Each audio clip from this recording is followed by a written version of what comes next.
All right, everybody. I know there's been a lot of talk about the swapping out the Rode K2 tubes.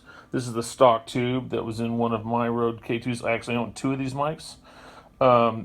Anyway, there was nothing wrong with this tube at all, but I wanted to try out the Telefunken. I think this is the EEC88, I think is what it actually turned out to be. Not really sure. I don't remember. Oh, what is it? E88CC-TK. So here you go. This is the, I'm not sure you'll even see it with everything in there, but this is the Telefunken tube. And lots of glare here, so it's going to be hard to see and read. What's the black diamond badge. And then this is the stock guide that came out of there. And like I said, there was nothing wrong with this tube, so I'll probably just keep it as a spare for whatever. And I got a couple of them, so whatever. But the tube swap outs are super simple. Basically, you do is you unscrew the base on the microphone that holds it to the shock mount. And you get two little Phillips screws right here. Take these guys out. That one there and that one there. This little plastic thing holds the top of the tube in. And you just wiggle the tube out like it's a guitar amp. Anyway, that's the tube swap. Pretty simple. Kind of cool. Okay, well, I know that the tube swap out's really popular on these mics, and I have two of them, so I just thought I'd give it a shot and see, kind of what my own thoughts were on it. Initially, the Rode K2 actually is a pretty decent sounding microphone for what it is. I mean, I wouldn't put it up as far as a balanced mic like against a Neumann, 47 FET or anything like that. But they are a very usable, decent sounding microphones. And I love the fact that the polar patterns are continuously variable on them, and that is like a really usable thing in my mind. The tube swap I thought was interesting because when I first played it with the stock tube, I thought, well, gosh, this thing sounds pretty good. The top end is a little bit hyped, the bottom end is a little bit the super low bottom end, like around 40 to 60 hertz in that range, was a little bit boomy, but there seemed to be almost like a kind of a hold around 200, 250, where it just didn't seem like it had much for my voice, which my voice is normally pretty rich right in that range.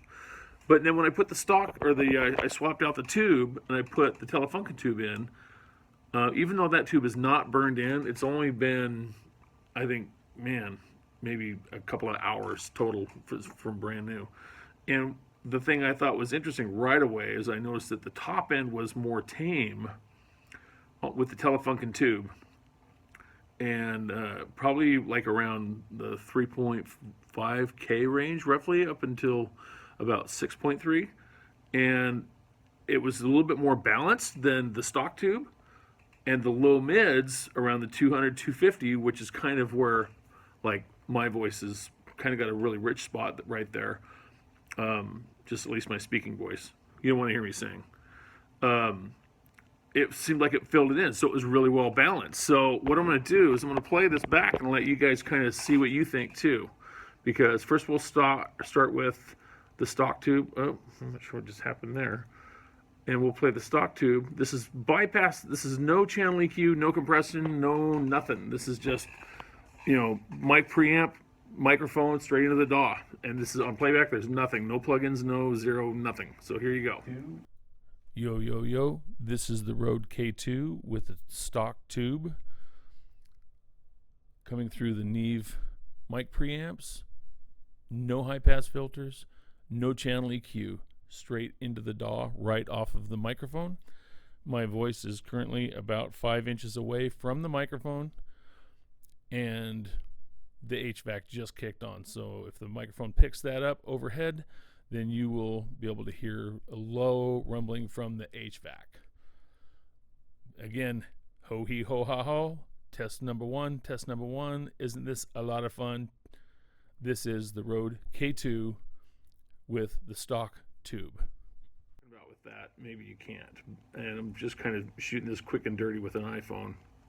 I'm not trying to be a YouTuber. I'm just doing kind of a fun thing. Okay, this is the Rode K2 with a Telefunken tube. Hey, hey, hey, this is mic number one. This is mic number one. Isn't this a lot of fun? I'm about 5 inches away like I was when I checked with a stock tube. So we'll see kind of how this sounds with the response. And the AC has actually just kicked on, much like it did on the earlier one. So we might hear a little bit of rumbling from that. But I am the same distance away. And yeah, so we'll see how this sounds. We'll play it back. Here in the studio, listening just through the monitors, it's a pretty noticeable difference. So, because this is completely non-scientific, it's just a tube swap out, and I am not trying to become a YouTuber where I can influence you in your buying decisions, but I would just say, for an $80 upgrade from Tube Depot, man, I would absolutely do it if I owned a Rode K2, which I do. So there you go. Have a good day.